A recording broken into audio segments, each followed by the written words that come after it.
On fait hommage à notre invité du jour. J'ai revêtu mes plus beaux chaussons licorne pour l'accueillir ce matin parce que évidemment le conte de Salade Doudou Tétine, on voit souvent des pieds. On voit beaucoup ses pieds, on voit beaucoup ses chaussons, on voit beaucoup des licornes. Donc voilà, c'était pour moi très important d'introduire ce live aujourd'hui avec les plus beaux chaussons que j'avais dans mon placard avec des licornes. Donc je marche. Voilà, c'est un petit peu comme si on était aujourd'hui dans la story de Carmen. On voit des pieds, on voit encore des pieds, et on voit toujours des pieds et des licornes.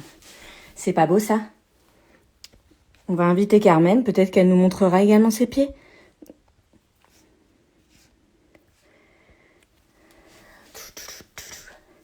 Comment vous les trouvez mes chaussons? Ils sont pas beaux? Les gens qui arrivent maintenant, ils vont se dire mais qu'est-ce que c'est que ce truc?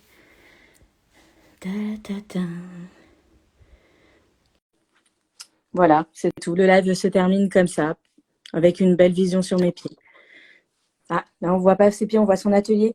J'ai un pied dispo, un deuxième, mais sinon j'ai mis ma tenue complète de licorne. Tu rigoles ou quoi? J'ai ma petite jupette et tout, hein. Waouh, mais quelle magnificence! Ah bah j'étais obligée. Bon, je vais peut-être pas garder mon voile pendant tout le truc, mais voilà. Bienvenue. Bonjour. Je n'ai pas de filtre licorne. Qu'est-ce que j'ai là dans ma... Ah, j'ai ça. Ah, pas mal, petit lapin mignon. Bonjour à tous. Bienvenue dans ce qui va être... Bienvenue. Bon, j'enlève ça. De toute façon, j'ai gardé, regarde, jusqu'au bout de la barrette. J'ai même un stylo licorne. Mais pourquoi? Attends. Alors, moi, j'ai un mug. J'ai un mug avec des larmes de... Trop beau. Magnifique. Voilà. Bien, je vais retirer ce filtre. Comment on fait? EJE déjanté, oui, tout à fait, la folie. Ouais. C'est ça, bienvenue. Bienvenue. Alors, c'était le live que vous attendiez tous. Avec impatience. J'ai l'impression. J'aurais dû commencer sur du Sean Paul. Mince. On a raté ça. Alors, bon, j'espère que tout le monde va bien. J'espère que toi aussi, ça va. Ça va très très bien. Je suis vraiment contente de t'avoir aujourd'hui. Qui m'envoie moi aussi. J'attendais ça avec impatience. Vraiment. Ouais, voilà. Hop. Alors. Bonjour, il y a eu beaucoup il y a du monde. Tu as vu le monde que tu attires aujourd'hui? Bienvenue. Viendez, ma bande. Viendez. Oh, la classe. Magnifique. Ma fille adore. Bonjour Lucie. Bonjour Loïs. Bonjour. Hello tout le monde. Ouais, il y a du monde, dis donc. Ça fait plaisir. Le déjanté, la foule. Mais on sera en replay, ne vous inquiétez pas. D'ailleurs, je branche tout de suite mon téléphone avant d'avoir une nouvelle mésaventure. Hop. Alors, ça y est, on est là. On est en direct. On est avec vous. On est belle. Coucou tout le monde. Ça fait trop plaisir. Et de paillettes. Ah si, j'ai ça aussi, regarde. Hop là. Et Oh, ma mince. bague. Voilà. Oh là là, on est dans un bazar. Elle n'est pas là. Je suis là. Apparition, disparition, jour, nuit. Belle pour toi, regarde. Oh, Stitch. Tout chou. Il y a mon doudou. Aloha signifie famille. Moi, j'ai mon Elmo qui est là pour vous. J'ai évidemment ma licorne aussi. Bon, c'est elle qui peut vous faire le live si vous voulez. Alors, en direct avec nos licornes qui vont faire le live elles-mêmes. À ce monde de paillettes et de folie. Comme quoi. Oh là là, ça va être... Je sens que ça va partir dans tous les sens. Oui, là, c'est déjà n'importe quoi. Alors, comment ça se fait? On est déjà nombreux, là, 50 personnes. Mais ça fait plaisir. Vous ne savez pas? Qu'est-ce que vous faites? Ah non, on est confinés. Ok. Ah ouais, bah ouais, on est confinés. On est confinés, mais ça fait plaisir que vous veniez partager. Et peut-être l'horaire du matin convient bien aussi, je ne sais pas. En confinement? Oui, en confinement, c'est sûr. En confinement, c'est sûr. Non, mais ils ont tous attaché leurs gosses au plafond. C'est ça, scotché. Mais j'ai fait une activité que pour mes amis privés. Alors, je sais pas, scotcher vos enfants sur le mur. Alors, je sais pas si certains ont dû se. Voilà, c'était mon conseil pour pouvoir participer au live et avoir un maximum de monde. Ouh, ça monte, ça monte. Mais du coup, Bon, dans 1 heure, on aura déjà fait plein de conneries, t'inquiète pas. Alors, Carmen, comment... Déjà, j'ai envie de dire, donc le menu du jour, c'est une salade de doudou et de tétine, c'est ça? C'est ça, ça va être une grosse salade bien composée. Une grosse C'est salade ça. de quoi? Euh, et j'ai envie de dire, Carmen, Dis-moi, Christelle. toi et moi, c'est une histoire d'amour. Ça a été un peu un coup de foudre, hein. Un coup de foudre qui a mis un petit peu Un de coup de... temps parce en fait, moi, je t'ai suivi rapidos et puis finalement, C'est pas calculé. sans, Comme les vraies histoires d'amour, c'est-à-dire que je t'ai pas calculé. voilà, en fait, voilà, on s'est salut et puis, ouais, bon, Ah, voilà, une de plus, quoi. Et finalement, et ben, l'œil pétillant et puis bah, toute ta joie de vivre et ton ta vision des choses aussi, je pense que voilà, ça a fait zing. Je sais pas si t'as la référence de Transylvanie, mais voilà, ça, on a zingé quoi. j'avais vu, moi, tes stories de malade et je m'étais dit, putain, on dirait moi, j'étais sur le terrain il y a 10 ans, parce que du coup, on a de l'écart, même si ça se voit pas. J'ai quand même un... Ouais. Non, ça se voit pas du tout. Surtout que je mets des filtres. Non, là, il n'y a pas de filtre. Et purée, arrête, attendez, vous parlez trop, je verrai après. Et ouais, ce brin de folie que tu as dans tes stories. Alors, c'est vrai, et sur le coup, je me suis dit, waouh, par cette fille, j'aurais dû la recruter et tout. Après, je me suis dit, moi, je serais ta directrice. Euh, J'ai dit une fois, je pèterai un câble parce que tu as tout le temps le téléphone avec toi. oui, oui, mais ça a été, on m'en parle souvent, hein. On me pose beaucoup de questions là-dessus. Ça a été un grand sujet de discussion, mais comme voilà, je te l'ai expliqué, ça est parti de tout un projet en fait à la base qui n'était pas du tout celui de Salade Doudou Tétine. Je me suis servi en fait de pouvoir filmer un maximum à la crèche pour pouvoir partager à travers ça. Et finalement, ça s'est bien déroulé. J'ai une équipe qui est bien qui est bien, qui comprend bien l'utilisation du téléphone, qui n'est pas du tout personnel pour le coup. Donc voilà, et je fais attention aussi à mon positionnement par rapport aux enfants, parce que forcément, voilà, la notion d'écran, tout ça. Puis je veux pas que ça interfère non plus dans la relation, mais ils ont tellement l'habitude maintenant d'avoir d'être filmés, etc., que finalement, ça a plus de. Ça ne devient plus l'événement en soi. Oh là là, un téléphone, waouh, allez, allons tous se jeter sur Carmen. Ouais. Donc voilà, et puis à la fin de l'année, donc du coup, je monte un film de. Oh, je cherche ailleurs. Je monte un film de toute notre année et je le donne à disposition des parents, etc. Puis alors l'année dernière, on n'a pas pu avec le Covid, mais tous les autres années, on a fait un film et tout avec petit esquimau, machin, projection dans la section du film de l'année. Et bah, tout le monde part un petit peu avec la larme à l'œil. Moi aussi, en passant, parce que bon, comme toi, j'aime le montage, donc j'essaye de rajouter un petit peu de musique, etc. Donc ouais, ça rend toujours un truc un peu cool. Et puis ça fait du lien avec les familles, c'est autre chose. Donc voilà, ça a été un travail. Même moi, hein, parfois, je me dis, ouais, aujourd'hui, tu filmes pas parce que j'ai envie d'être pleinement avec les enfants et j'ai pas forcément envie de partager. Et puis en même temps, après, j'ai tellement de retours sur ah, c'est top et c'est cool de voir ce qu'on peut faire en crèche et de voir que ça se passe comme ça et de voir que machin. Et puis je visualise un petit peu comment le quotidien de mon enfant peut se passer aussi. C'est ça qui est super cool. Donc voilà, tant que j'ai pas trop de. Tant que j'ai pas trop les inconvénients qui m'arrivent, pour l'instant, j'en profite. Et puis le jour où ça se complique, forcément, j'agirai en conséquence. C'est ça. Ben, compte, il est cool parce que, bon, on va parler directement de ça.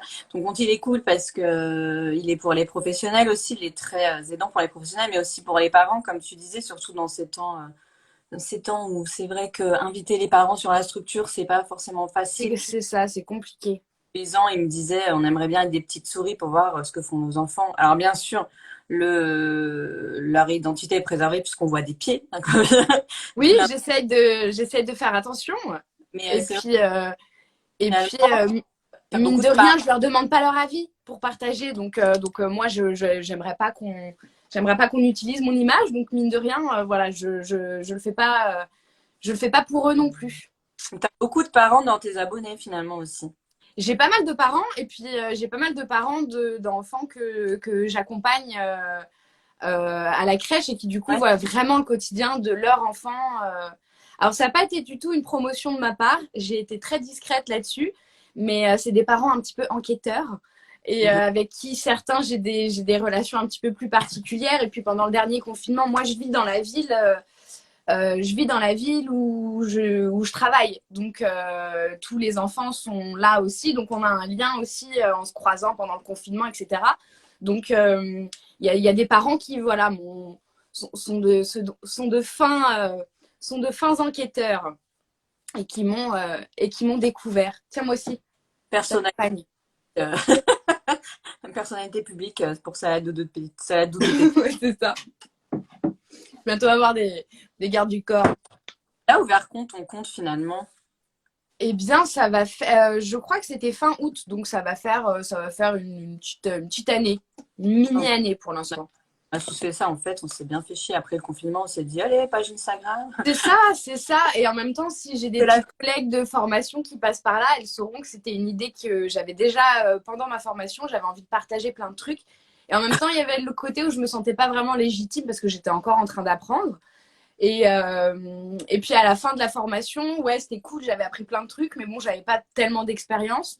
Donc il a fallu, même si j'étais en apprentissage pendant toute ma formation, euh, il a fallu que je prenne un petit peu du galon. Donc j'ai bossé avant de me lancer. Et puis comme tu dis, le confinement a eu raison de mon envie. Et puis c'est super cool parce que je m'éclate.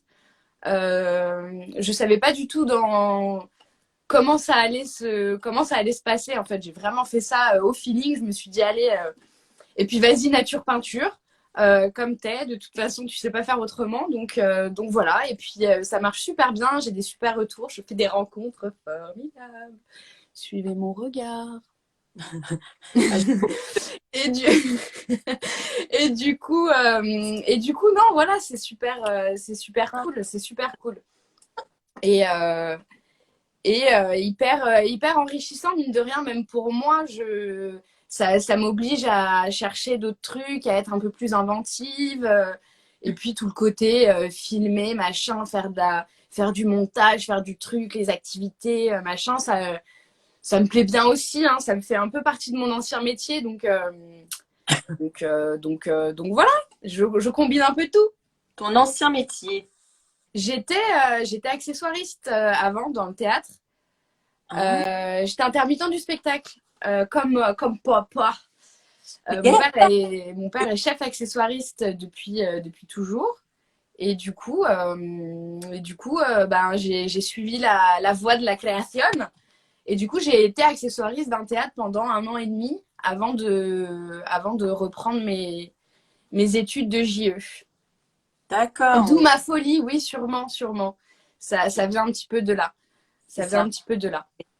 Alors du coup, ça confirme ce que j'ai fait du théâtre aussi pendant 5 ans. Ah oui, non, mais voilà, le théâtre, quand j'étais petite, j'ai fait du cirque pendant 12 ans. Je voulais être funambule, mais, mais ça n'a pas fonctionné. Mais j'aurais rêvé être à Pinder ou au Cirque du Soleil, je ne sais pas. Mais voilà, après, le statut d'intermittent du spectacle, c'est compliqué. Ça me faisait rêver. J'ai fait des trucs géniaux. Hein. J'ai travaillé sur des décors magnifiques. J'ai construit des trucs super. Je travaillais sur une Cadillac, machin. Enfin, des trucs géniaux. Hein. Mais et puis j'ai rencontré des gens connus et tout. C'était un peu chouette, franchement, comme ça fait un peu rêver comme monde, mais il y a la réalité du truc. Intermittent du spectacle, c'est compliqué. Tu sais pas quand tu bosses pas, une semaine, pas une semaine. Moi, j'avais quand même envie un jour de fonder une famille, et j'avais vu que mon père, bah voilà, ça a été compliqué. ça a été compliqué avant qu'il ait un poste fixe. Donc, je me suis dirigée vers autre chose et j'ai découvert la formation d'éducateur de jeunes enfants par hasard à la mission locale de ma ville. Parce que j'étais partie pour faire un CAP petite enfance quand même avec un bac, L. Et je connaissais pas du tout la formation d'éducateur. Et je me suis dit, bon, les enfants, quand même, ça me fait kiffer depuis toujours. J'ai un bon feeling. La même année, j'ai été la nounou d'un petit garçon qui s'appelait Louis. Si sa maman passe par là, je les salue bien fort. Louis, il m'a, comment vous dire? J'ai eu deux enfants dans l'accompagnement qui m'ont marqué. C'est Louis qui m'a quand même fait un jour à 2 ans et demi. 2 ans et demi, écoutez bien. Louis qui me dit chez lui, Louis, s'il te plaît, va chercher ton biberon, il est sur le canapé.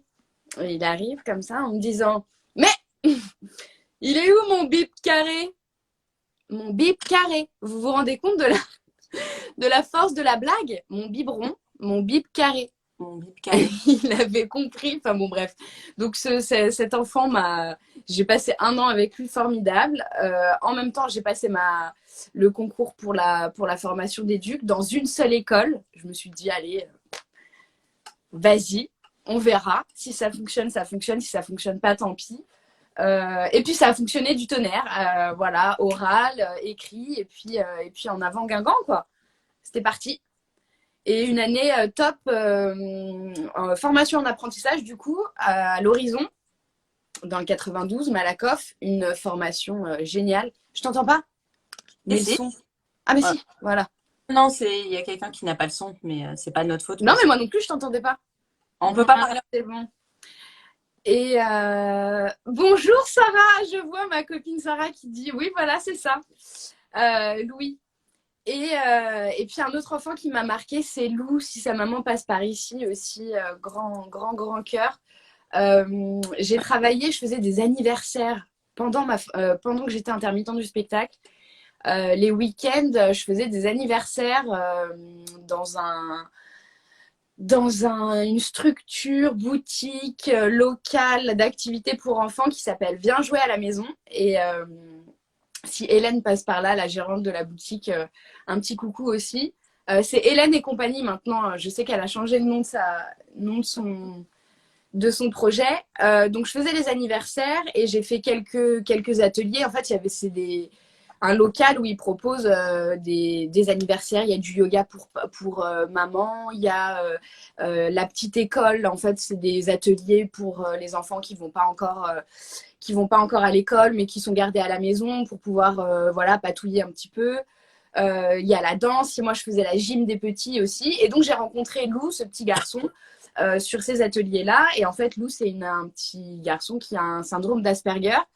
Et on a eu un zing, comment te dire. Et en fait, à la fin d'une semaine de stage sur le voyage dans le temps, où on avait fait des jeux sur la préhistoire et tout, machin,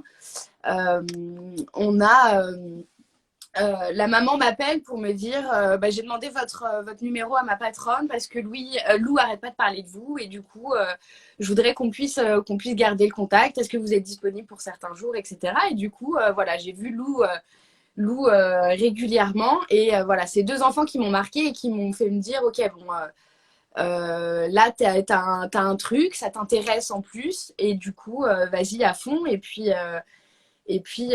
voilà. Qu'est-ce qu'elle parle? Ouais. Qu'est-ce qu'elle parle? Ah ouais, ça arrête plus, hein. Au moment, tu as le droit. Je vais juste rebondir de temps en temps sur le chat. Je vais me glisser. Ouais, je t'en prie. Voilà. Il y a pas mal de personnes qui passent leur oral la semaine prochaine, donc je vous souhaite bon courage. L'oral de VE de JE, dont je parle. Bon courage, les filles. Et les garçons, d'ailleurs, je ne sais pas si... je dis toujours les... C'est étonnant parce que quand je parle aux pros de la petite enfance, je dis toujours les filles, alors que j'ai tendance à appeler tout le monde autour de moi les gars. C'est très bizarre. C'est un truc très bizarre. Aux États-Unis, ils font beaucoup ça. Hi guys. Mais c'est des oui, voilà. Ouais, voilà. C'est ça. C'est des tendance mecs. à faire beaucoup. Ah les gars. Les gars. Je vais quand même rebondir sur ce que disait Aurore, justement, c'est un sujet que j'ai abordé hier, donc rien à voir, mais je vais placer dans la discussion. Allez, place. C'est un débat que j'ai eu hier avec Monsieur J et Monsieur HQ et Allo Psychomote en direct sur Yeah, l'émission Twitch. Je fais souvent la pub dans Story, l'émission des chroniques de Monsieur J. Donc, je vous conseille vraiment de suivre yeah, la yeah, yeah. Twitch parce qu'en plus, Carmen, c'est la doudou tétine, elle sera invitée bientôt Bientôt au mois d'avril. au mois d'avril. Et je suis en train de préparer une émission qui s'appellera Les Papatas avec Monsieur J. On aura une chronique sur la parentalité, etc. Yes. Justement, hier, on parlait de ça, Aurore, sur l'oral et le fait d'être une personnalité publique, entre guillemets, et le fait que le danger quand on nous voit sur Instagram et quand on est membre de jury, c'est que du coup, il y a plus, vraiment moins ce stress et cette inquiétude d'arriver face au jury. Et Ouais. voilà, le fait de me voir et de se dire, voilà, je la connais, c'est bon, ça va être tranquille et ça va bien se passer. Mais non, il faut quand même vraiment garder. Voilà, je suis pas là pour la copine Garder le stress. porn, etc. Là, c'est pas Chris Rigolote qui sera dans le jury, c'est pas le personnage de Chris Rigolote qui sera là. Ce sera Christelle Riolan, membre de jury, éducatrice, accompagnatrice à la VE.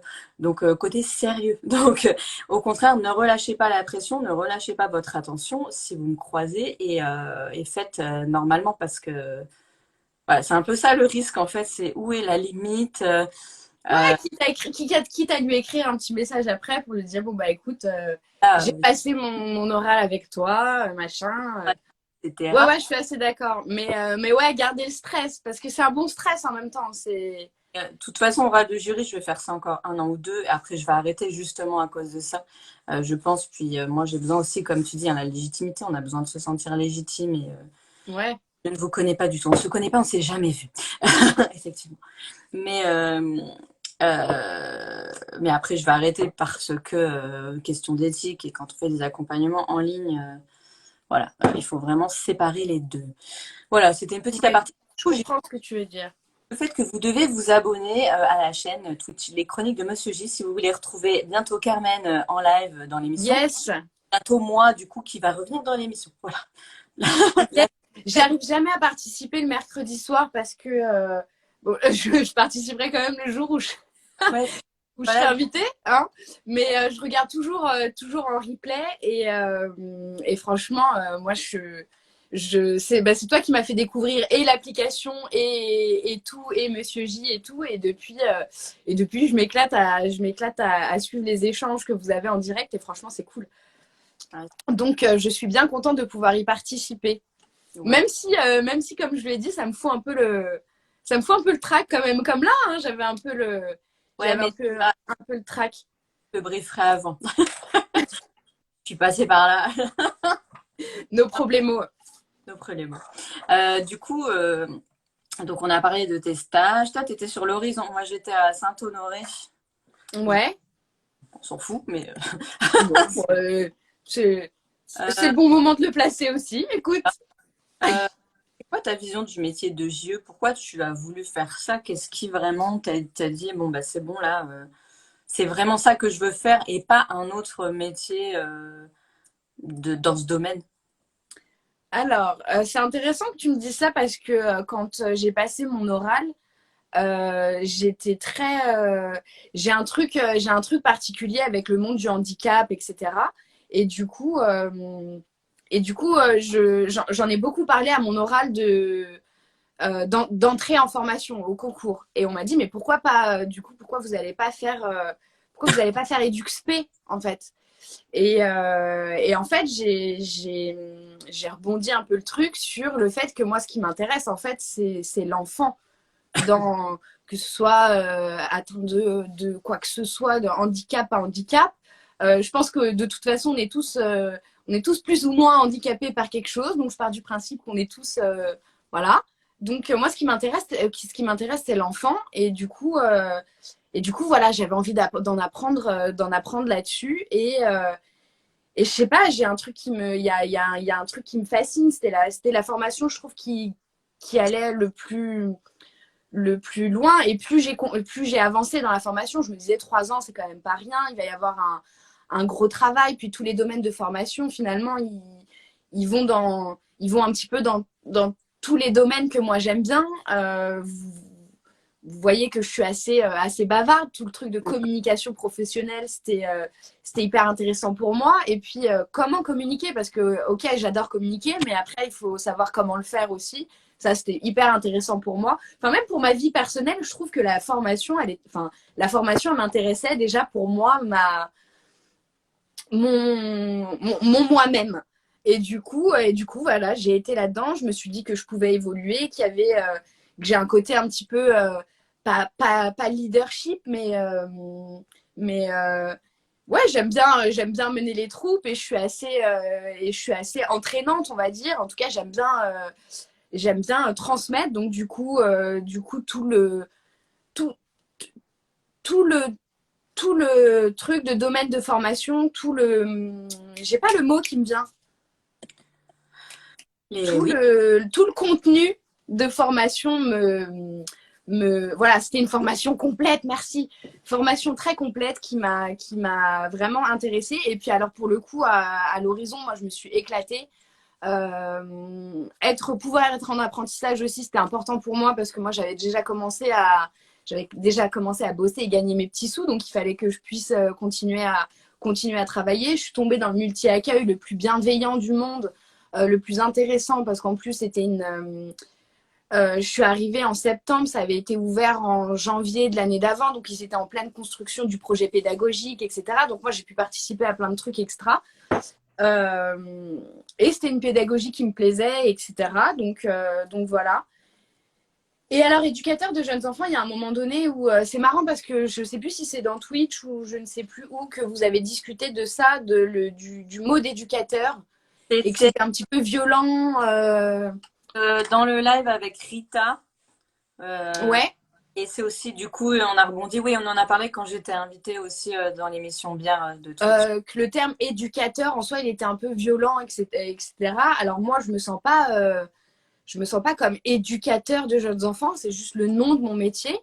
Par contre, ouais, j'ai envie de.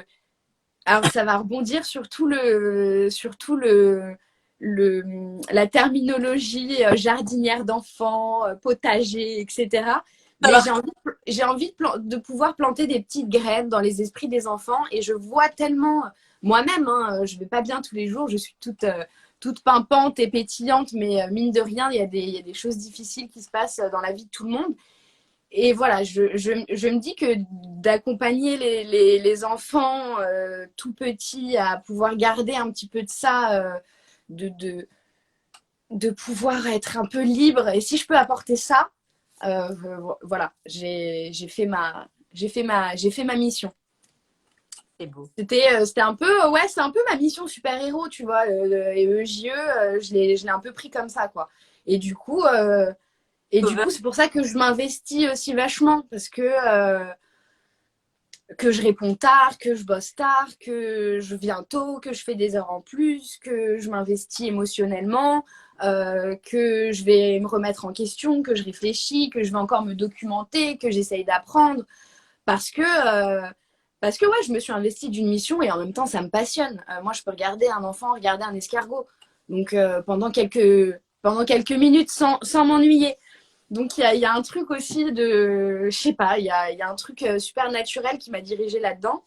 Et ouais, quand je suis sortie majeure de promo sur la plupart de mes domaines de formation, je me suis dit ok, bon, c'est que t'as quand même trouvé ton truc et j'avais pas besoin de la validation autour de moi, mais mine de rien, ça fait quand même du bien de voir que des gens qui sont formés depuis un moment et puis qui accompagnent des publics dans plein de structures différentes finalement, se disent bon ok, elle a quelque chose à faire là-dedans. Donc, euh, donc voilà, On a excellent. de réactions du coup dans le chat. Oui, ça me fait penser au syndrome du sauveur, ce que tu disais. J'en ai parlé dans un article et il y a Madame Ah bah, il Lesch. paraît que moi j'ai un petit peu tous les syndromes, hein. Le syndrome du sauveur, de l'imposteur, de Peter Pan. Oui, Voilà, je suis un petit peu un mix de. c'est nécessaire dans ce métier. Le syndrome, c'est moi. Euh, Enchantée. Carmen syndrome. dans le chat, mais je les repose pas parce qu'elles vont arriver après. Elles sont dans ma liste. Pourquoi la crèche collective, etc. On verra ça Yes. après, mais c'est pas assez reconnu.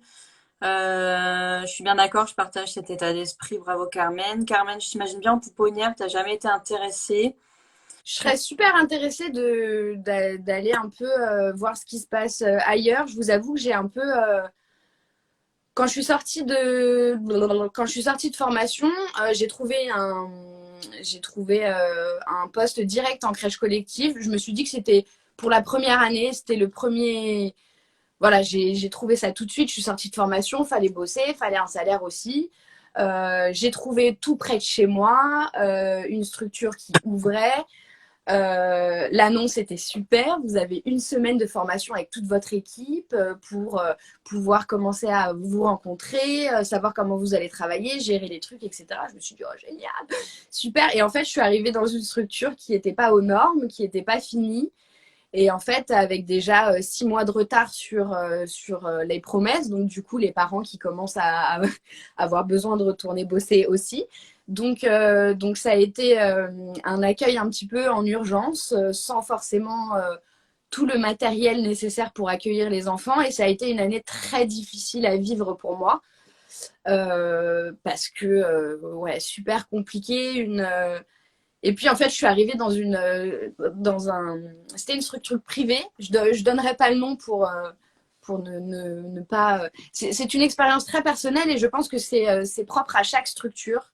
Ça n'a aucun collectif, pas collectif, privé, pas privé. Après, moi, j'ai un avis personnel sur le truc lucratif, etc., qui me dérange un peu. Après, franchement, je pense qu'à partir du moment où il y a des gens bienveillants et passionnés, peu importe privé, public, enfin bon, bref. Mais du coup, je suis arrivée sur cette structure et j'ai tenu un an parce que en fait, je me suis attachée aux familles et que je me suis dit, ok, je suis un peu la seule qui va tenir le truc. Donc, je suis restée un an et j'ai posé ma dème à la fin de l'année. Et j'ai retrouvé tout de suite un poste ici parce que comme d'hab, bah, comme toujours, il faut bosser et voilà. Et en fait, j'ai visité la structure, c'était super beau. Ça me faisait penser un petit peu à là où j'avais fait tout mon apprentissage. Donc j'ai été faire mon entretien, ça s'est super bien passé. J'ai passé une première année extra avec une équipe géniale, avec des moments difficiles avec les enfants parce que on a eu un groupe compliqué, mine de rien, 20 enfants dans un même espace de vie, c'est beaucoup. Mais on a géré et je me suis bien plu dans cette structure. L'équipe est super bienveillante, les gens ont envie de faire, enfin les pros ont envie de faire des trucs. Enfin vraiment ça a été un peu la révélation pour moi sur le côté de l'équipe. Parce qu'en fait, sur 20, on est quand même 20 professionnels. Il y a quand même une entente extra. Enfin, il y a de la solidarité, etc. Bon, il y a toujours des petits soucis, des petits conflits d'équipe entre ci, entre ça, entre sections, un manque de communication, ça arrive parce que forcément on est beaucoup, etc. Et que on peut toujours s'améliorer. Mais pour le coup, voilà, c'était plus le côté équipe qui m'a fait rester dans cette structure. Après, voilà, là, il y a un moment où je suis arrivée un petit peu au bout du truc. Ce qui était important pour moi, c'était d'accompagner les enfants jusqu'au bout. J'ai été dans la section des moyens l'année dernière. Donc, j'avais un groupe d'enfants que je savais que je suivais chez les grands après. Donc, j'ai construit un projet sur 2 ans, en fait. T'es toujours sur la même crèche, là? Toujours sur la même. D'accord. C'est une crèche de combien de versos? Vous êtes 20, c'est quoi? C'est une 60? 48. 48, d'accord. Vous êtes nombreux? 48. 48. On est nombreuses, ouais.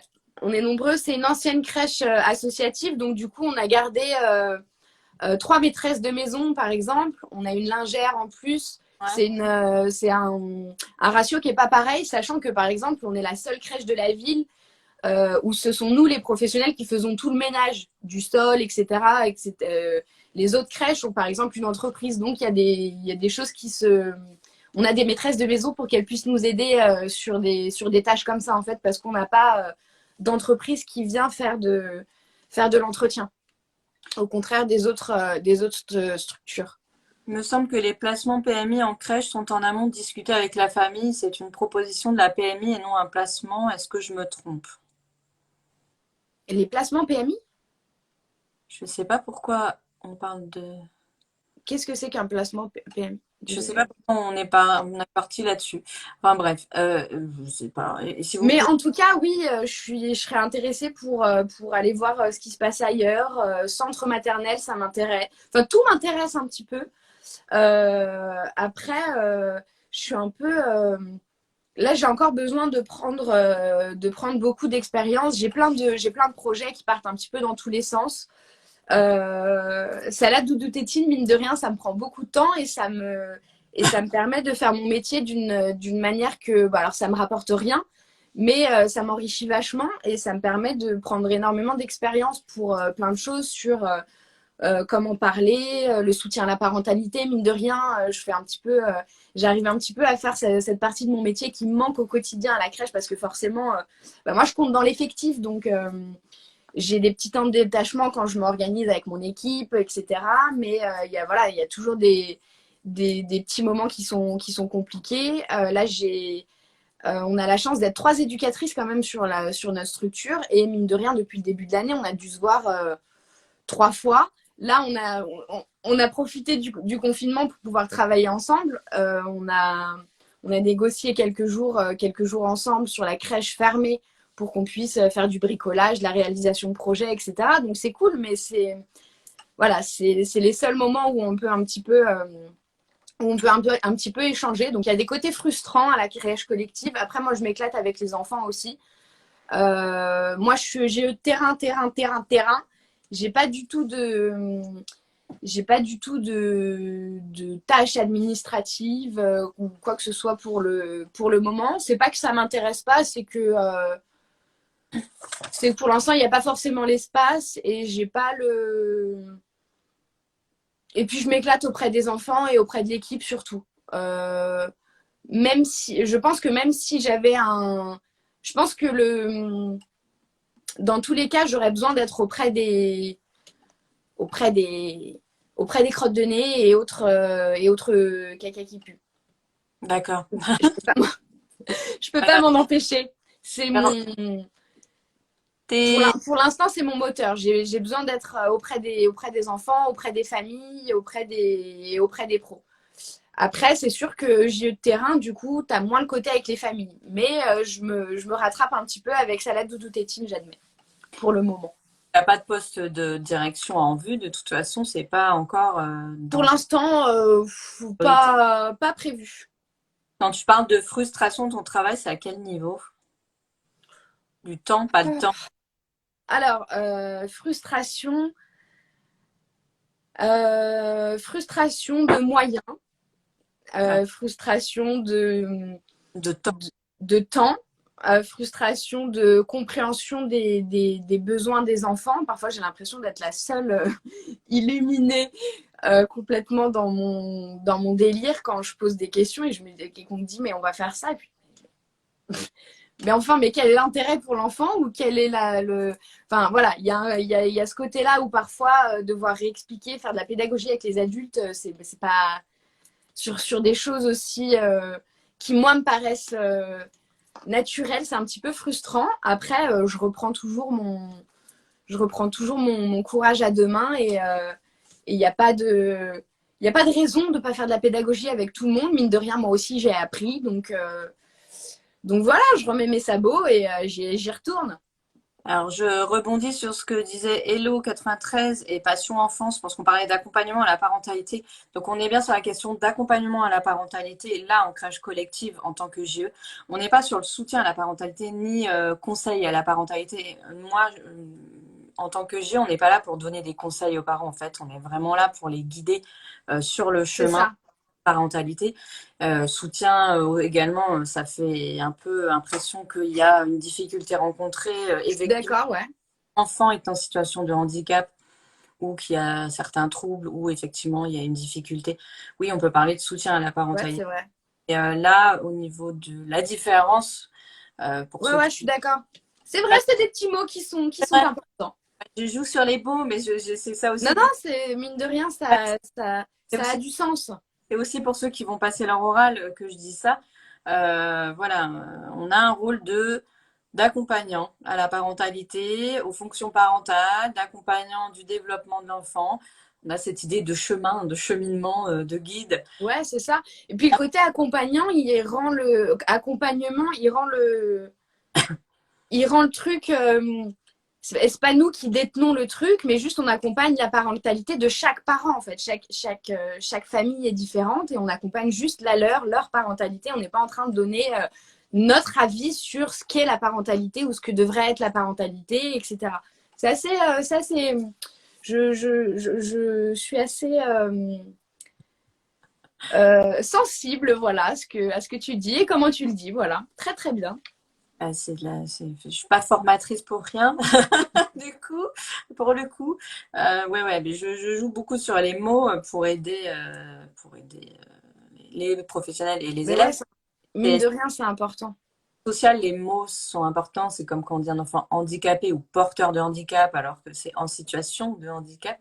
Mais on est en France, on est comme ça, on est hypocrite. Donc il faut faire attention au mot qu'on utilise. Non, t'as raison. Et puis ça vient tellement vite. Moi aussi, j'ai dû faire des bêtises là à parler. Je parle vite, hein, mais c'est vrai que c'est important. Et plus on nous répète que les mots sont importants et les personnes qui sont impliquées, enfin impactées par ces trucs-là le disent, plus ça rentre et c'est comme ça que ça va rentrer et c'est comme ça qu'on change le monde. Oui. Je dirais encore exactement.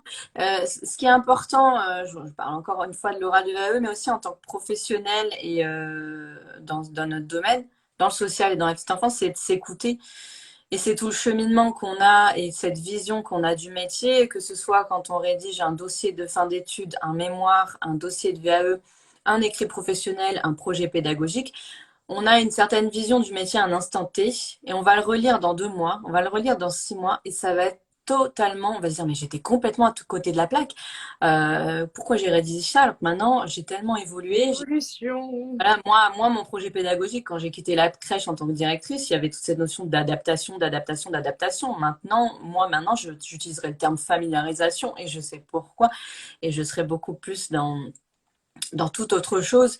Et même des dossiers que je lis maintenant, que j'ai lu, des personnes que j'ai accompagnées dans 2 mois, même ma vision à moi, elle a évolué et je ferai les choses différemment. Donc, c'est important d'avoir cette ouverture d'esprit quand vous travaillez dans le social de la petite enfance, c'est une remise en question permanente. On ne s'arrête pas sur ses acquis, on évolue, on lit, on se documente, on se forme et on évolue en même temps que la société et que les enfants grandissent et c'est ça qui est intéressant et qui est très riche et c'est ça que vous devez montrer lors d'un oral, peu importe lequel, lors d'un entretien d'embauche, peu importe lequel, c'est cette ouverture et cette remise en question, cette prise de recul tout le temps. Et c'est ça qui vous fera réussir. Ouais, et faut pas en avoir peur. Oui. Il faut pas en avoir peur parce que c'est pas quelque chose de mauvais, c'est une richesse. De pouvoir se remettre en question, c'est vraiment une richesse parce que vous évoluez. Parfois, on se dit que se remettre en question, bah, on perd confiance en ses acquis et ouais, mais moi, je suis quand même convaincue de ça. Et ouais, mais essaye d'y réfléchir quand même. Bon, après, il y a des trucs. J'ai eu, ça me fait penser à un truc de formation où j'avais eu un petit échange un peu incisif avec une formatrice sur le fait d'être convaincue de certaines choses, de vouloir transmettre d'autres, etc. Et elle disait qu'effectivement, on ne peut jamais être convaincu de rien et qu'il faut toujours se remettre en question, etc. C'est un gros truc de la formation à l'horizon. C'est très... Les profs ont tendance aussi à se contredire les uns les autres aussi un petit peu pour être toujours dans ce truc-là, d'être dans la recherche en fait de réponses et des réponses qui te correspondent à toi et à la situation et à l'enfant et à la famille et c'est tout ça qui est intéressant. Et du coup, moi, j'étais partie sur le truc de ouais, mais il y a quand même des trucs sur lesquels je suis convaincue et je peux pas et j'essaierai de le transmettre coûte que coûte. Oui, bah alors, sur quoi êtes-vous convaincu? Bah, par exemple, boire de l'eau de javel. Je sais que faire boire de l'eau de javel à un enfant, c'est pas bon. Si un parent me dit bon bah ce soir c'est petit bip de javel et voilà, je suis convaincue que ce n'est pas bon. ah oui, mais Carmen, si vous allez là-dedans, machin, etc. Bon, moi, je suis un petit peu comme ça. J'aime bien piquer, mais c'est pour dire que soyez, il y a des choses qui, oui, ne changeront pas et garder conviction en la bienveillance, en l'écoute, en l'empathie, etc. Mais remettez en question les choses que vous apprenez. Là, on sait qu'aujourd'hui, il y a toute cette remise en question de la permanence de l'objet, de l'angoisse du 8e mois, par exemple. Je ne sais pas pour celles qui sont en cours en ce moment où il y a il y a toutes ces choses qu'on apprend toujours, toutes ces évolutions que le monde fait et que du coup les enfants font et que nous on fait aussi avec eux. Et effectivement, ouais, faut toujours se remettre en question, mais rassurez-vous, c'est une richesse. Et même si bah, on a tous ce petit côté-là, hein, nous les travailleurs sociaux, de manque de confiance. Ça fait partie du syndrome de l'imposteur. Mais qu'est-ce que je fous là? Mais est-ce que ce que je dis c'est bien? Mais qu'est-ce que je fais comme merde? Ouh là là, nanana. Bref, toutes ces choses-là, franchement, la remise en question, c'est une richesse. Et gardez ça en tête parce que ça va vous faire évoluer. Et même si vous avez peur là tout de suite, maintenant, dans 10 minutes, ce sera passé. C'est ça. Et de se dire que on travaille avec l'autre, on travaille de l'humain et Ouais. rien sans les autres. Et moi, c'est cet état d'esprit que j'ai depuis que je travaille. Et je me dis, j'ai autant appris d'assistante maternelle ou d'agent d'entretien, parce que j'ai été agent d'entretien moi-même, où je me permets de dire ça. Hein, j'ai le CAP petite enfance, j'ai fait ATSEM à l'école. Donc voilà. Comme quoi? J'ai nettoyé les sols des classes, voilà. Et Mais ça, ouais, mais t'es passé par tous les... par tout ça. Et, et c'est d'une richesse incroyable. Et je sais que j'en serais pas là aujourd'hui si j'avais pas rencontré mes équipes, si j'avais pas rencontré les directrices adjointes que j'ai eues, les parents que j'ai croisés, les enfants. Et tout ça, ça forme énormément. Voilà, c'est beau. Mais alors, je vais rebondir sur ce qu'il y a dans le chat. Alors, il y a beaucoup de questions sur la différence entre tel ou tel mot, etc. Moi, j'ai décidé demain d'improviser un... Moi, j'ai décidé demain. Demain, Alors, préparez-vous. Annonce. pour ceux qui passent leur oral la semaine prochaine de VAE de JE. Demain, je vais improviser un live à peu près à la même heure. Où je vais parler que de ça parce que j'avais tous mes créneaux qui ont été très réservés rapidement pour l'accompagnement à l'oral de VAE de JE et j'avais plus de place pour personne et je suis trop sympa donc j'ai envie de vous faire plaisir et j'ai envie de partager avec vous. Donc demain il y aura un live où je serai toute seule, mais non, je serai pas toute seule, c'est-à-dire que je vais vous inviter. Il suffira de cliquer sur le petit plus en bas et c'est vous qui me posez vos questions en direct live. Vous aurez 2-3 minutes chacun pour me poser vos questions. Je vais vous donner mon avis. Ça vous permettra de vous entraîner, de vous préparer à votre oral de la semaine prochaine. Excellent. Une vidéo qui ne sera pas en replay, qui ne sera pas en IGTV. Donc, il faut vraiment être là demain, à peu près à la même heure. Voilà. Il faut être là demain. Parce que il faut bien que je mange aussi. Donc, non, la vidéo ne sera pas disponible en replay. Sinon, moi, les accompagnements l'année prochaine, ça ne sert à rien que je les propose. D'accord? Voilà. Qu'est-ce que je disais? Donc voilà, donc pour les questions qui sont comme ça, là, quel mot et qu'est-ce qu'il faut dire? Aujourd'hui, on est sur le live, on est là pour Carmen. Donc je vais lui poser les questions de l'interview et tout ce qui est en rapport avec l'oral, vous inquiétez pas, on fera ça demain ensemble. Tranquillement. Et merci beaucoup pour toutes vos réactions dans le chat. C'est wouhou! Je pense qu'on va faire des lives souvent, Carmen. Mais avec plaisir, franchement, avec joie. De toute façon, on a plein de projets. On a plein de projets avec Christelle et surtout de vous faire rire. Ouais, on a une collaboration, en prévision bientôt et c'est chouette. Et aussi, on attend le confinement, la fin du confinement pour enfin se voir. Oui. Bisous. On n'est pas très loin en plus, pas tant que ça, donc c'est une chance. C'est une chance. Profitons-en un max. C'est ça. Ouais, et toutes les EGE ou les pros qui sont dans les Yvelines, n'hésitez pas à venir me faire un petit coucou. Je suis en mal d'amis. Dès que le confinement est levé. Tout à fait, exactement. On a toujours besoin d'amour, on a toujours besoin d'amis. Voilà, on se fait un c'est quoi, du coup, je rebondis avec une question qui était aussi dans ma liste et que quelqu'un a posée. Allez. Les valeurs qui sont importantes pour toi, qu'est-ce qui t'anime dans ce métier, vraiment qui guide ta pratique? Alors, pour rebondir à ce que tu disais tout à l'heure et pour te dire un petit peu moi ce qui... Et je pense que là-dessus, on va être pareil. Le premier livre que j'ai lu pour ma formation, c'est Comment accompagner l'enfant à devenir lui-même. Et clairement, voilà, ça reste François de Singly, je l'ai ici. C'est C'est ça? un très vieux livre. Euh, On verra la photo. je t'enverrai avec plaisir. Je pourrais faire un petit post dessus Ouais, je si veux ça bien. vous dit. Guide du voyage à l'intention du parent. Alors, c'était pour le parent, mais moi, ça m'a. En fait, c'est le titre déjà à la base qui m'a parlé. Moi, je vais à la bibliothèque, puis je regarde et puis je prends. Et du coup voilà, ça m'a parlé et du coup, ça m'a accompagné toute ma formation. J'ai fait mon mémoire quand même sur la construction d'identité à travers les autres. Donc, je suis profondément sur les valeurs de construire sa personne, d'accompagner à l'identité et en même temps de soutenir la relation euh, la plus paisible avec les autres. Je ne sais pas comment dire. J'ai l'impression qu'il y a beaucoup de complexité dans les relations entre humains aujourd'hui. Euh, J'espère pouvoir, de la manière dont j'organise leur vie, parce que c'est pas dont je mets à disposition le monde pour qu'eux puissent faire leur vie.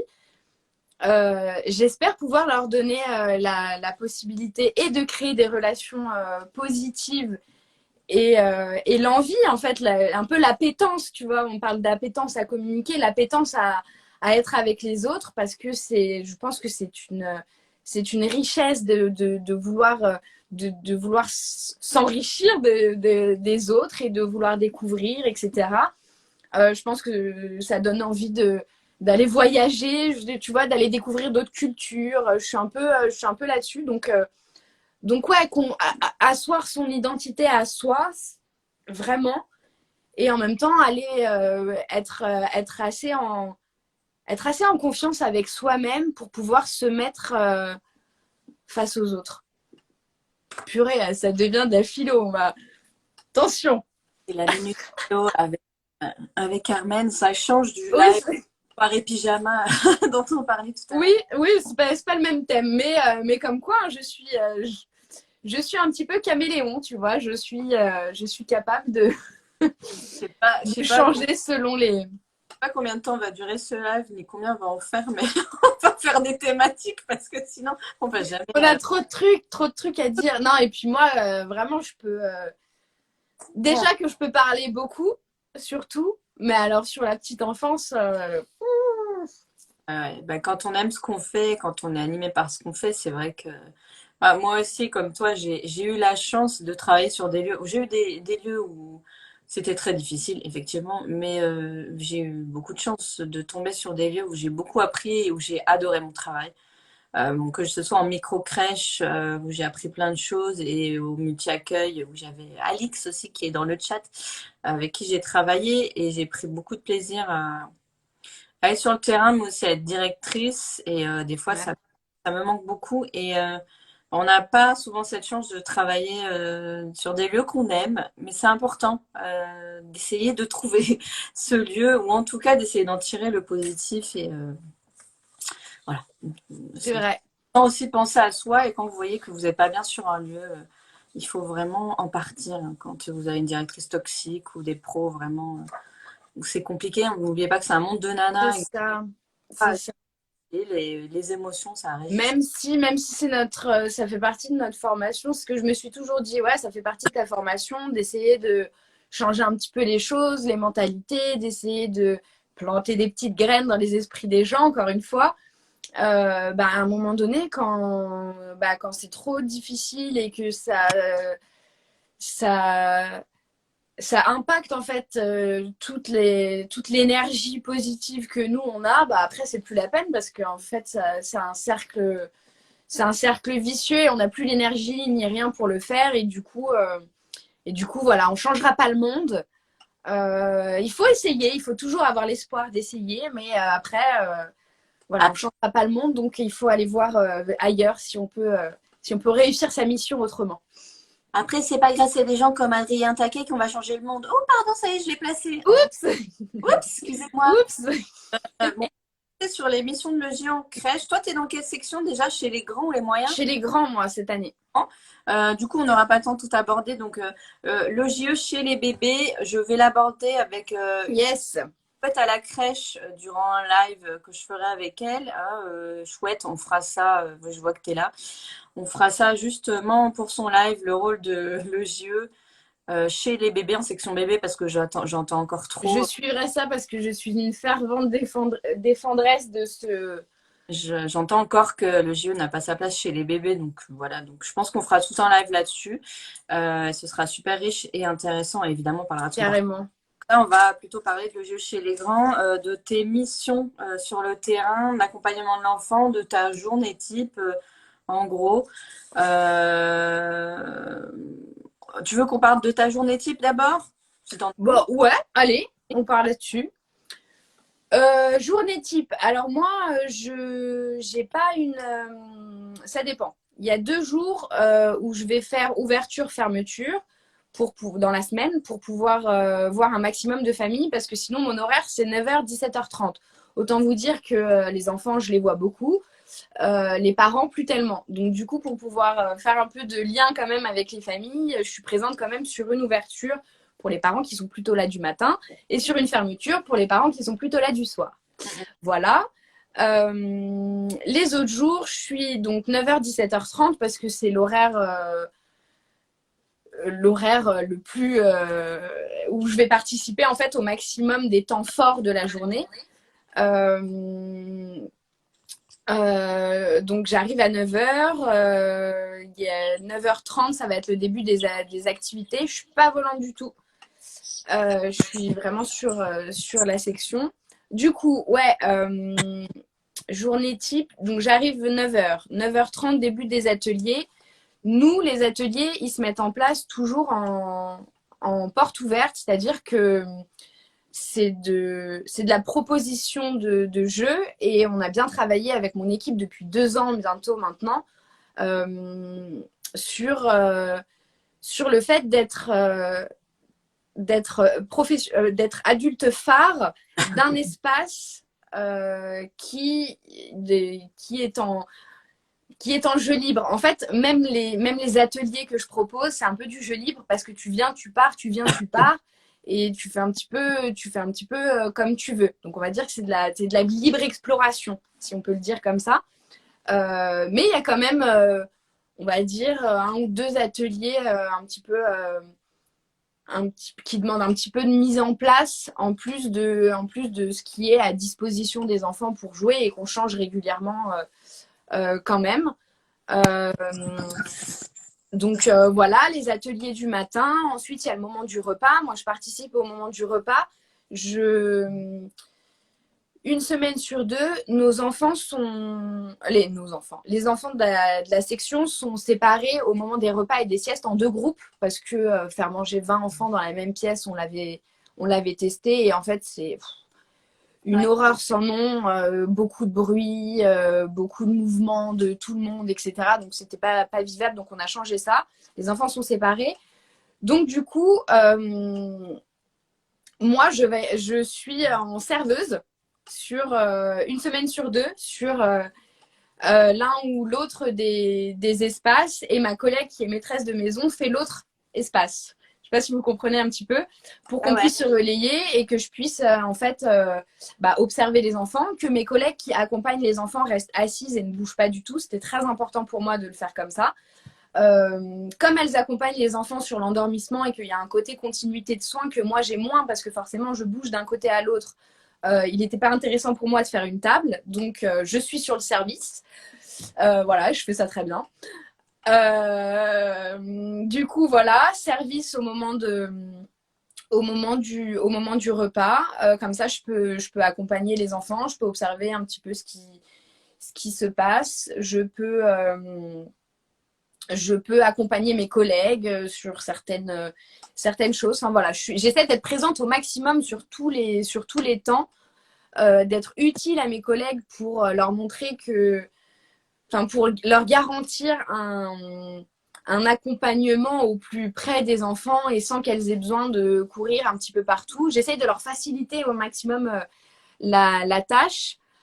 Moment d'échange, j'accompagne mes collègues aussi. On est très polyvalente, et puis comme on a eu des petits soucis d'équipe où il faut aller faire du linge et faire du ci, faire du ça, voilà, on est un peu au four et au moulin, mais ça se passe très bien.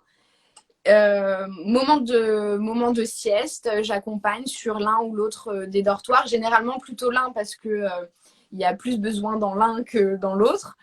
Et puis voilà, après-midi, c'est pareil. Je suis vraiment dans l'accompagnement des enfants. Si j'ai été le midi sur tel groupe, bah, j'accompagne pour le goûter de la même manière.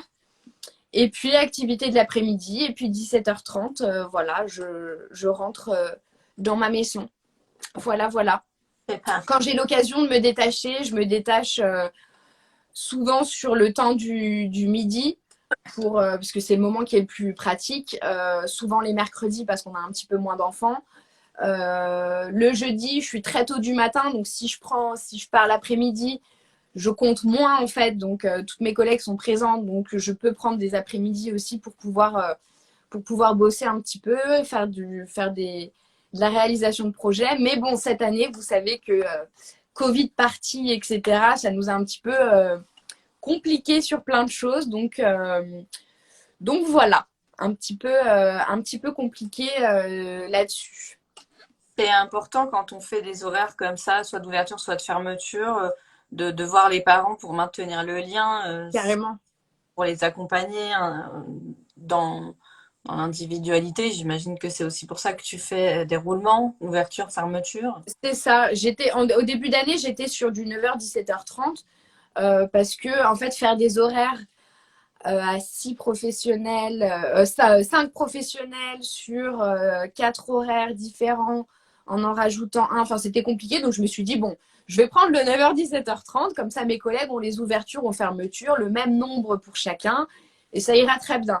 Finalement, il a fallu que je négocie une ouverture, machin, parce qu'en fait, les parents, je les voyais plus du tout. Et ça me manquait. Et mine de rien, ça manquait aussi à certains. Donc on s'est arrangé en équipe. La remise en question, voilà. Toujours. C'est ça. Au niveau de l'accompagnement des familles, je ne sais pas si tu peux rencontrer les parents en individuel, si tu as le temps ou pas du tout, c'est pas ton rôle au niveau. C'est pas vraiment mon rôle. On a la psychologue de la crèche qui est disponible. Alors là, en ce moment, elle a déménagé, donc on en cherche une nouvelle. Sinon, la directrice se rend régulièrement disponible, médecin de crèche aussi pour d'autres questions. Moi, ça m'intéresserait. Après, on n'a jamais eu trop le retour positif de ma hiérarchie là-dessus. Donc pour l'instant, je ne repropose pas, mais je ne perds pas espoir. Peut-être que j'aimerais bien faire. J'ai proposé aussi des espèces de cafés des parents ou goûter des parents sur des thèmes particuliers que je pourrais animer sur. Je sais pas, là j'ai le pied nu qui me vient parce que j'ai fait ça. C'est le dernier café des parents que j'ai fait avec remise de petits fascicules et tout machin pour parler de telles questions. On avait fait un truc sur le sommeil aussi il y a 2 ans. Donc ouais, il y a des trucs. Il y a des trucs que j'arrive quand même à faire, mais j'ai un petit manque. Un petit manque. Dis-moi, si tu devais me donner un petit peu une ou deux activités, alors on va parler d'activités, même si j'aime de moins en moins le terme. Je sais bien. Tes activités phares, des choses que tu préfères. Pour moi, c'est très important que les professionnels aussi, ce qu'elles proposent aux enfants, c'est quelque chose qu'elles aiment faire. Ouais, carrément. Pas obligé. Si tu en avais une ou deux à développer, me dire en quoi c'est important pour toi, pourquoi tu les aimes, les intérêts pour l'enfant. Voilà, dis-moi. Alors, je vais vous parler de ma favorite. Favorite, ça va être les bacs sensoriels. D'autant que je peux en parler sur plein de thèmes différents. Le bac sensoriel, c'est un petit peu le truc magique de l'invitation à jouer et les enfants vont faire selon ce que vous mettez un petit peu à l'intérieur. Ça va être le truc un peu magique. Il y a exploration, il y a expérience, il y a jeu symbolique, il y a un petit peu plein de choses qui vont se regrouper. Et en fait, c'est vraiment un, un moyen de laisser la totale liberté. En fait, moi, c'est une activité que j'adore mettre en place parce qu'en fait, chacun va vraiment s'approprier sa manière de jouer avec. Et ça va pas être, bon, finalement, la peinture, il y a 1000 manières de peindre, d'accord, mais tout le monde fait un petit peu la même chose, mine de rien. Même s'il y en a un certain qui vont peindre leurs mains et taper leurs mains ou faire avec le pinceau. Voilà, il y a 1000 manières de peindre, je suis d'accord, mais mine de rien, ça reste la même chose. Avec le bac sensoriel, il y a un côté évolutif qui est hyper intéressant aussi parce que au début, ça va être la découverte et puis certains vont découvrir ça, etc. Et puis, il va y avoir l'intérêt entre eux de discuter, de discuter pas forcément pour les plus petits, mais moi, chez les grands, là, j'observe déjà des échanges hyper intéressants où ils font des liens avec leur famille. Je pense à celui des petits pingouins, oh, papa pingouin et machin et trucs. Et il y a celui qui est totalement sur autre chose, à essayer de juste casser la glace et comprendre que ça, c'est froid, et aller remettre ses mains dans l'eau chaude, et puis y retourner, et puis mettre le glaçon dans l'eau. Ah ben finalement, il a disparu. Enfin, voilà, il y a un truc qui me fascine un petit peu sur la manière dont les enfants s'approprient les choses. Et moi, c'est un petit peu ce que j'aime faire, et c'est l'activité où je vais leur laisser un petit peu pas le plus de liberté, mais où j'ai l'impression c'est un petit peu comme les mini-mondes. Les mini-mondes, ouais, il y a une maman qui fait ça sur Insta. Moi, c'est un Magnifique. bac sensoriel qui m'a le plus marqué sur ta page, c'est l'autre fois avec les poireaux et les carottes. Ah ben celui-là, il était génial. Et puis, J'ai alors adoré. il a très bien marché parce que les enfants, c'est une histoire qu'on lit beaucoup, hein, Manger un loup de Cédric Ramadier. On la lit beaucoup et moi je l'aime. Et en fait, j'aime bien une autre activité que j'aime bien faire, c'était faire des ateliers tirés de livres. En fait, parce que je trouve que ça a du sens pour eux. J'ai déjà fait une chasse à l'ours géante, c'était génial. Je trouve que ça a du sens pour eux et du coup, ils se mettent il y a un truc où voilà, les plus grands vont se mettre vraiment dans un rôle et il y a un truc où on joue, etc. Mais, euh, mais alors, manger un loup, il a fonctionné du feu de Dieu. Alors, ça sentait un peu le poireau pendant la journée, mais enfin franchement, c'était top. C'était top. Les enfants sont restés du début à la fin, hein, clairement. Et puis, il a fallu tout faire. Au début, on avait mis les poireaux en grand, et puis ils ont coupé en petits morceaux. Voilà, les fibres, machin, éplucher, couper en petits morceaux, cuire. Voilà, c'était top. Et puis après, forcément, la dégustation du loup au goûter a eu un succès fou. C'était très drôle, donc c'était génial. Ouais, franchement, c'était top. Même moi, je suis déjà professionnelle, je suis plus sur le terrain, j'apprends plein de choses, je découvre plein de nouvelles choses aussi grâce à ta page, donc merci. Oh. Je partage aussi à mes collègues et ex-collègues et amis qui, notamment pour la semaine de la petite enfance, qui se sont empressés de faire «Ah, moi aussi, c'est génial!» l'histoire avec les parents que chacun a complété. Ah, elle a fini d'ailleurs, je me suis rendu compte que j'ai oublié de partager la fin. Les parents ont fait une histoire magnifique avec une fin très poétique. Alors, je pourrais pas vous partager la dernière phrase parce que c'est l'adresse de la structure, mais je vous partagerai tout. Et franchement, ils ont fait un truc trop joli. Ouais, ça doit être chou, c'est chouette, chouette, chouette. On va se dépêcher du coup. Oui, parce que ça papote, hein. Ça papote une petite personne comme ça. Euh, Moi, je voulais aborder aujourd'hui aussi ce qui est important, c'est EJE dans une équipe pluridisciplinaire. Ouais. C'est difficile, des fois, de s'imposer ou pas de s'imposer, mais voilà, de faire partie d'une équipe pluridisciplinaire, que ce soit en crèche, hein, je parle, au milieu d'auxiliaires de puériculture, au milieu d'aide maternelle ou peu importe comment on les appelle, CAP petite enfance, BEP, carrière sanitaire et sociale. Et comment on s'en sort dans une équipe voilà, qui parfois est réfractaire au fait que, oh là là, il y a une EGE qui va débarquer avec toutes les Oui, représentations. puis l'empêcheuse de tourner en rond. Voilà, et les appréhensions qu'on a. Voilà, qu'est-ce que tu conseilles à quelqu'un qui va prendre un nouveau poste? Moi, j'ai des idées également, mais voilà, je voulais avoir ton retour sur voilà, comment on s'intègre dans une nouvelle structure en tant que J. Ouais. On fait sa place. C'est ta vision de ce thème-là. Alors moi, je suis très brute de pomme, vous l'avez sûrement remarqué. Je suis très nature, etc. Mais par contre, je sais quand même un petit peu me tenir. Je sais que ça peut être difficile de se sentir observé, d'avoir une éduque qui arrive avec ses grosses baskets ou pour le coup ses super chaussons pour débarquer un petit peu et puis changer tout. Ah ouais, mais ça, pourquoi? Et puis machin.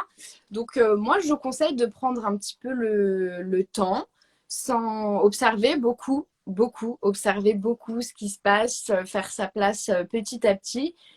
Et puis, être. Alors, c'est un truc que j'utilise énormément pour transmettre des choses à mes équipes. Être comme on a envie que nos collègues soient. C'est un petit peu, moi j'en rajoute souvent des caisses sur certaines choses parce que je sais que ma formation m'a appris que l'humain apprend par imitation et que ses neurones miroirs lui permettent d'avoir envie d'imiter, etc.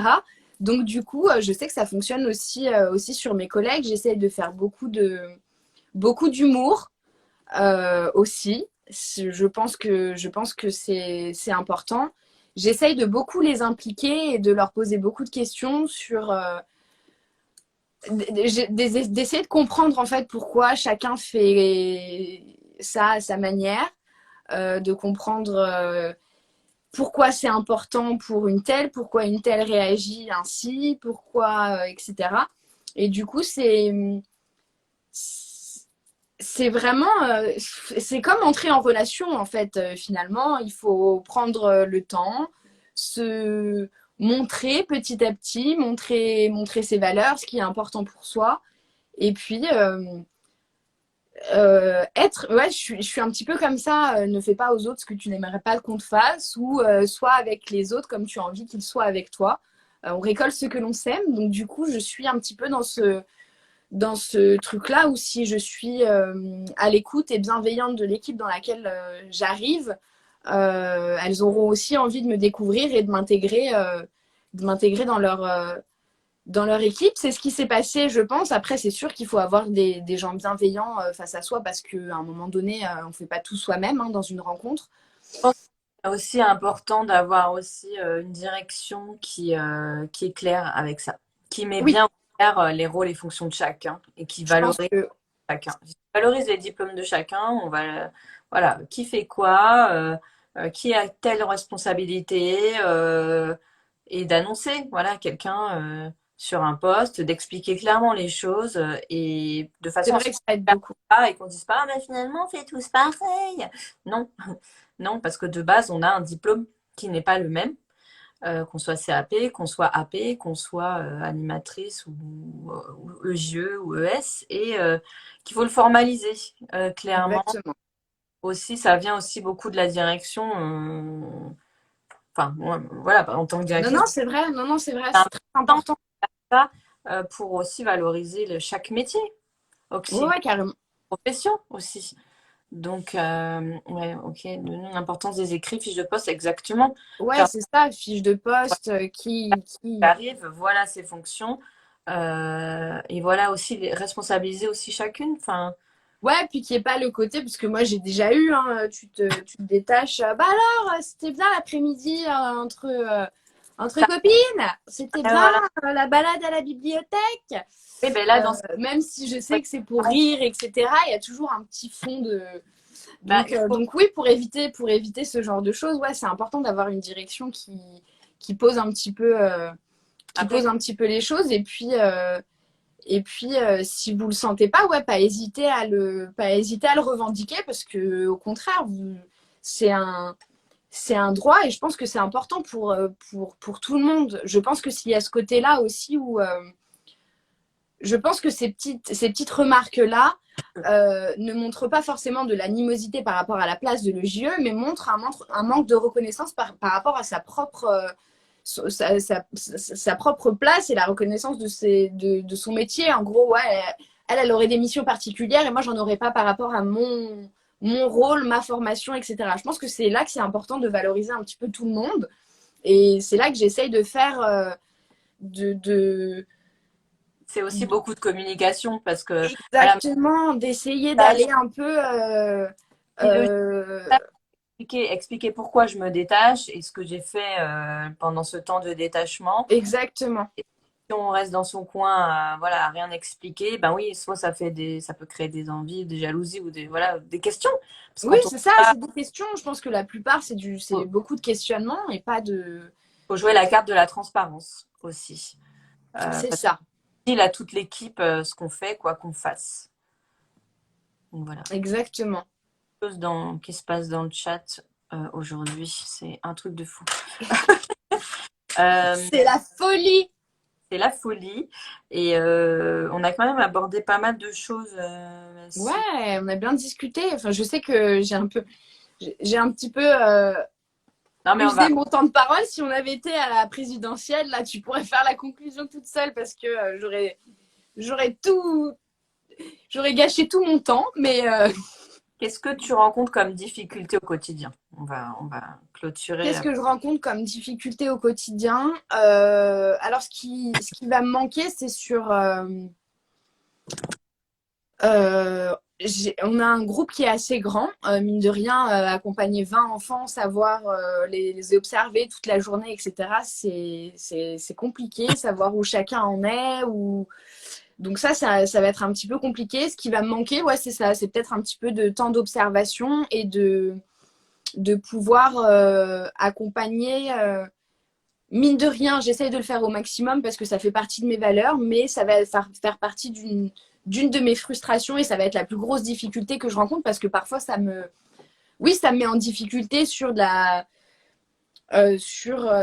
l'accompagnement d'un enfant parce que forcément je me dis ah mince, si j'avais été là tel matin, bah, j'aurais pu faire ci, et si j'avais pu observer, si j'avais pas été en ci, enfin voilà, il y a ce côté là où ouais, les difficultés que je vais le plus rencontrer, ça va être sur l'accompagnement des enfants quand je sais que j'ai pas eu l'occasion de pouvoir assez observer, de pouvoir assez créer du lien avec lui ou avec sa famille, par exemple.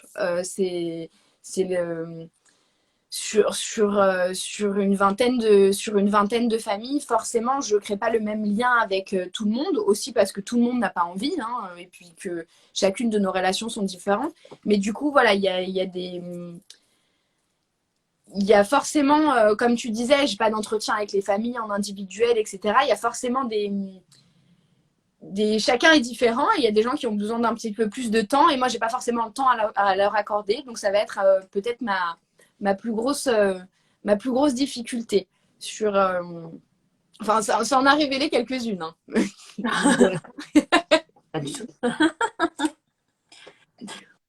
Est-ce que tu as des projets pour la suite, moyen ou long terme, des choses à nous dire? Des choses à vous dire, j'en ai toujours.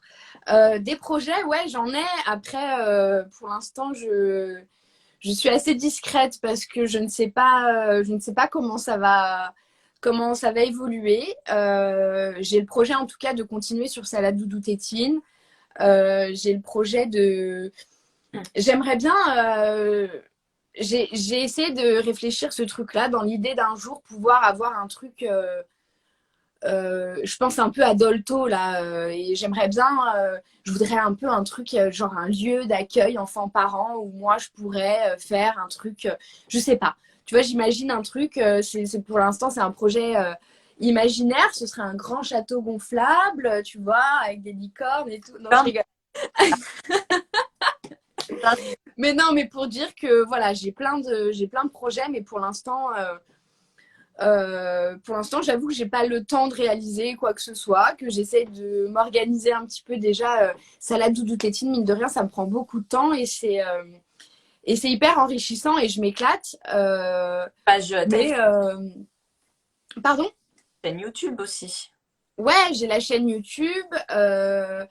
J'ai toujours le blog aussi où j'essaie de mettre des articles un petit peu plus détaillés et puis des choses à télécharger et tout. Donc ouais, je crée un peu de contenu, ça m'éclate.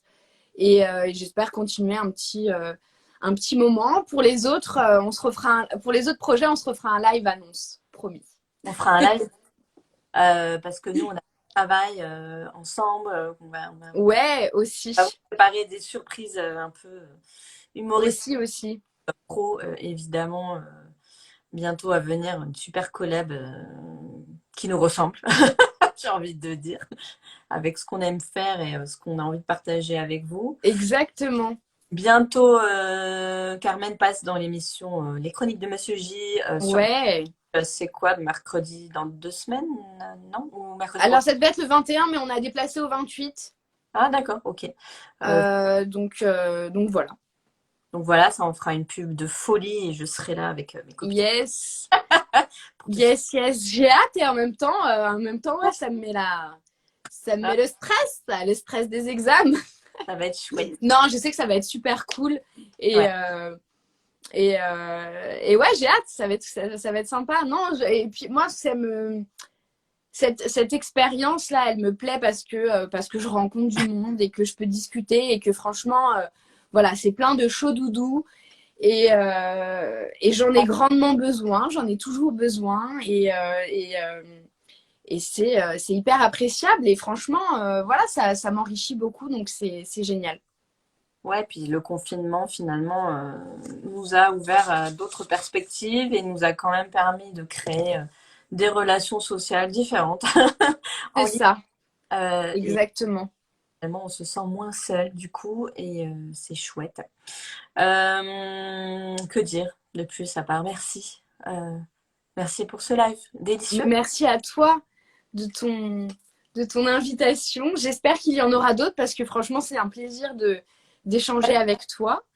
Voilà, on pourra faire ou des thèmes ou quoi. Et puis peut-être que moi, je vais réfléchir à un live où c'est moi qui t'inviterai pour que tu puisses nous discuter de je ne sais quoi. Je vais y réfléchir. Justement, Voilà. il va falloir aussi faire mon interview bientôt. Mais oui, Donc ce serait rigolo. mais ouais, carrément. Je peux réfléchir à ça. Le JE accompagnatrice à la VE. Donc voilà. Je mettrai en publication les infos. Suivez le compte de Salade Doudou Tétine, le blog, la page YouTube. Merci. Bon, l'important, c'est que ça ait de l'intérêt pour vous. Me suivre Voilà. pour me faire plaisir, ça a aucun. Ça n'a aucune valeur. Moi, je veux que ce soit intéressant pour vous, que vous appreniez des choses, que ça vous questionne pas. Que ça crée des choses. Si ça vous gonfle, il n'y a pas de souci, no problemo. Je ne me formaliserai pas. Si vous aimez les stories avec les pieds, faut aller. Ah ouais, surtout si vous aimez les pieds, allez-y. Mais c'est marrant parce que ma mère me dit que c'est une passion que j'ai depuis toute petite et que je faisais beaucoup de photos de mes pieds avec les appareils jetables et que j'en ai beaucoup gâché. Tu es fétichiste des pieds, on a compris. Et pourtant, pas tellement. Alors, c'est une... Bon, bah, n'hésitez pas à partager ce live quand, Bien sûr, n'hésitez pas. pour faire voyager notre métier surtout. Partagez-le en story, partagez-le aux étudiants, partagez-le voilà, à toutes les EJE qui se questionnent. Ouais. Sur Facebook, etc. N'hésitez pas, allez-y. À fond, partout, autant que vous voulez. La classe des enfants, oui, ça va être dur, mais demain matin, je vous improvise, comme je disais, un live pour l'oral de VAE. Donc, soyez au rendez-vous. Voilà. venez parce qu'il n'y en aura pas d'autres. C'est une petite surprise demain. Mais par contre, c'est vous qui participez. Moi, je ne parle pas toute seule. C'est-à-dire, voilà, je vous invite. Vous viendrez à la place de Carmen pendant 2 minutes. Voilà. Poser des questions. Là. Voilà, donc sinon. Enfin, pas chez moi, hein, parce que je ne fais pas la location de l'espace, mais. Voilà, et moi j'ai un dossier à préparer pour ce soir, donc je vais vous laisser parce que Allez, au boulot. Merci beaucoup Carmen, je te lance. Merci à toi encore. Je te lance. Merci beaucoup. Et on en fera plein d'autres parce que du coup j'ai envie d'en faire plein d'autres. Avec grand joie. Donc voilà, gros bisous à tous. Bisous à tout le monde. Merci d'avoir été aussi présent et aussi réactif. Et puis à très vite. À très vite. Bye bye, je vous fais des gros bisous. I love you. I love